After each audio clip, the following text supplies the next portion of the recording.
The famous five. Five on Kirrin Island again. Dedicated to Zorah and Jez. Apologies in advance for misreading, repeating myself, and losing the place.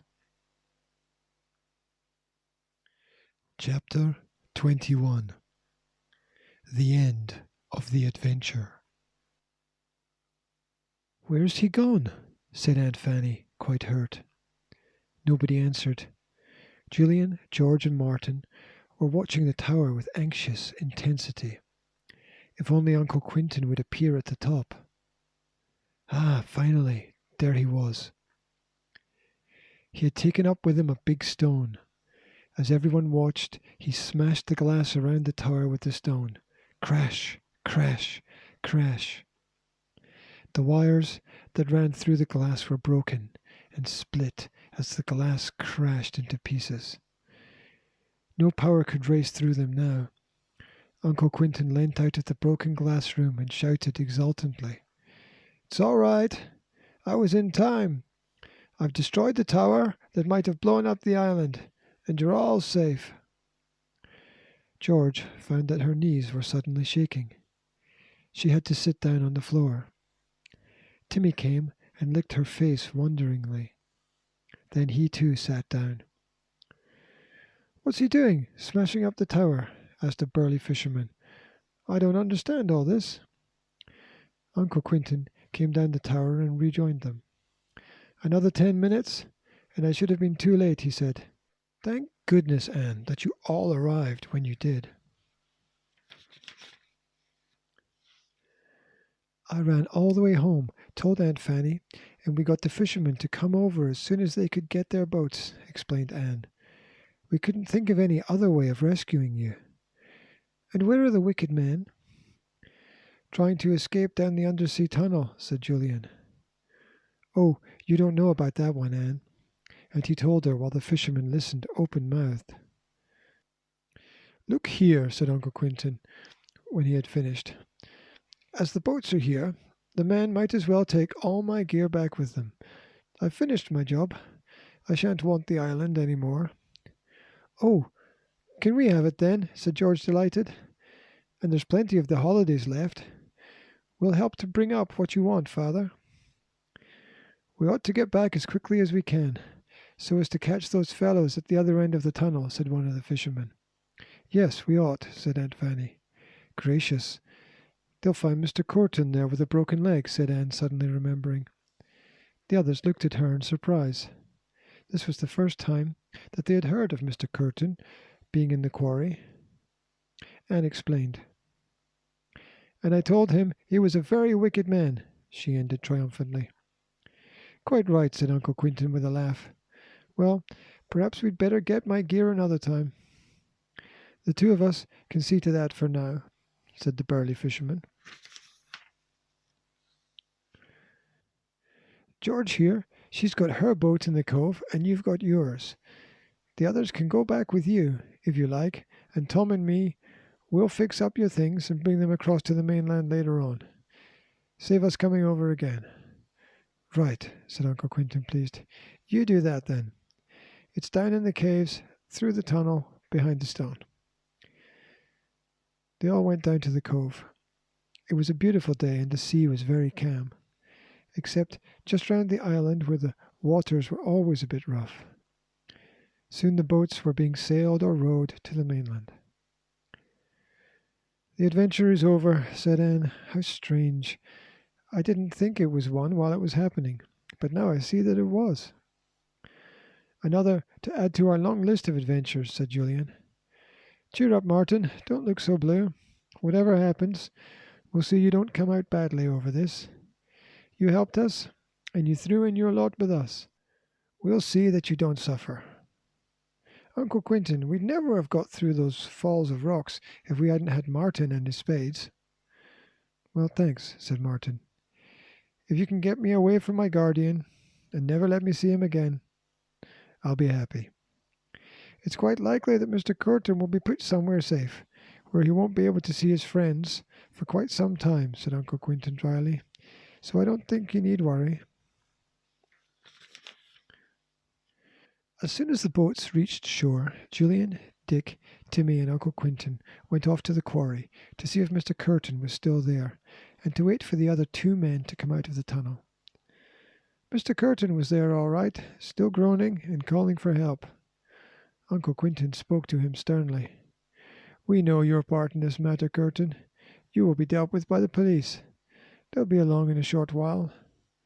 Timmy sniffed around Mr. Kirrin and then walked away, nose in the air, as if to say, "What a nasty bit of work."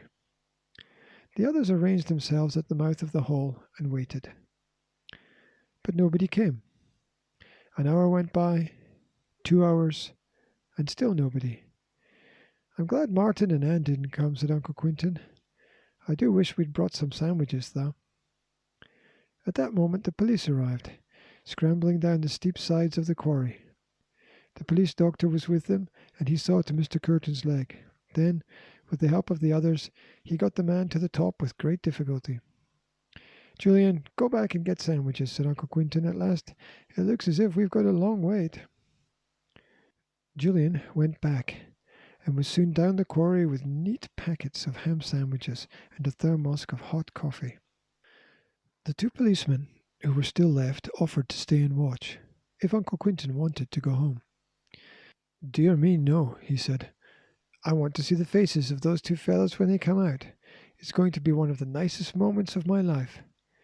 The island is not blowing up, my secret is safe, my book is safe, my work is finished. I just want to tell these things to my two dear friends." "You know, Father, I believe they've lost their way underground," said George. Julian said there were many different passages. Timmy took the boys right through the right ones, of course, but they would have been quite lost if they hadn't had him with them. Her father's face fell at the thought of the men being lost underground. He did so badly want to see their dismayed faces when they arrived. "We could send Timmy in," said Julian. "He would soon find them and bring them out, wouldn't you, Tim?" "Woof," said Timmy, agreeing. "That's a good idea," said George. "They won't hurt him if they think he can show them the way out. Go on, Timmy. In you go. Find them, boy. Find them. Bring them here." "Woof," said Timmy obligingly, and disappeared under the shelf of rock. Everyone waited, munching sandwiches and sipping coffee. Then they heard Timmy's bark again from underground. There was a panting noise, then a scraping sound, as somebody came wriggling out from under the rock. He stood up, and then he saw the silent group watching him. He gasped. "Good morning, Johnson," said Uncle Quinton in an amiable voice. "How are you?" Johnson went white. He sat down on the nearby heather. "You win," he said.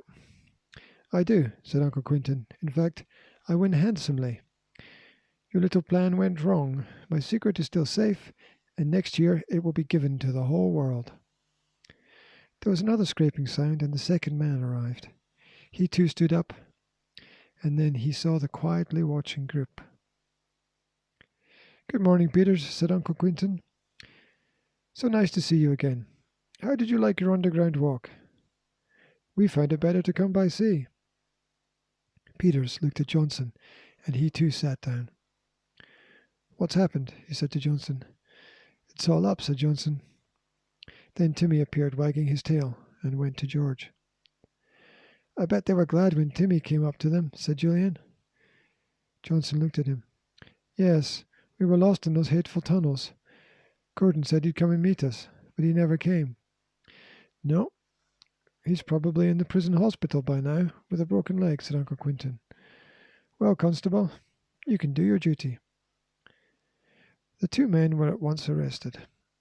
Then the whole company made their way back over to the moor. The two men were put into a police car and driven off.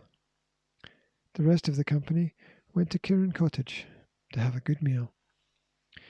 "I'm most terribly hungry," said George. "Joanna, have you got anything nice for breakfast?"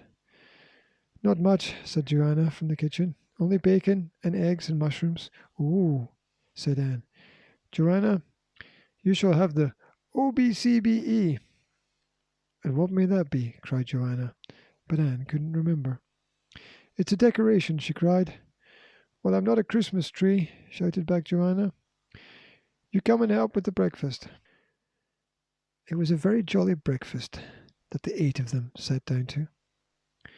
Martin, now that he was free of his guardian, became quite a different boy. The children made plans for him. You can stay with the Coast Guard because he likes you.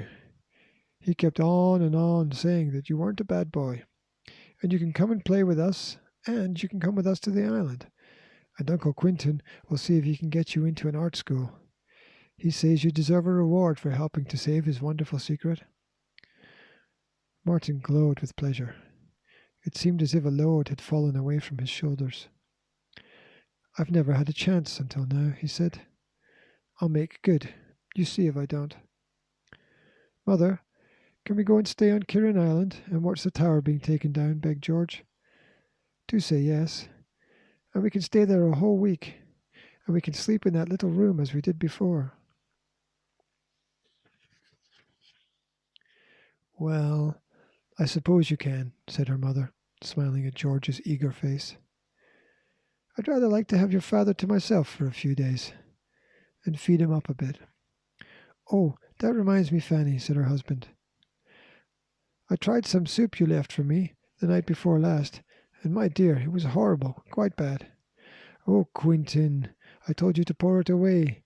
You know I did, said his wife, distressed. It must have been completely bad. You really are dreadful. They all finished their breakfast at last, and went out into the garden.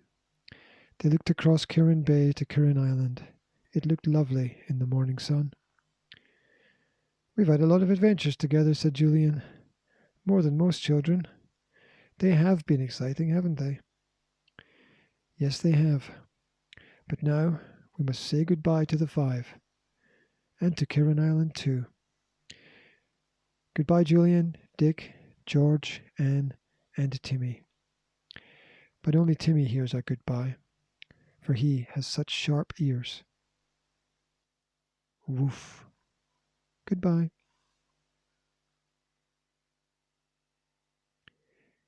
The end. Dedicated to Zorah and Jazz, with love from Dad.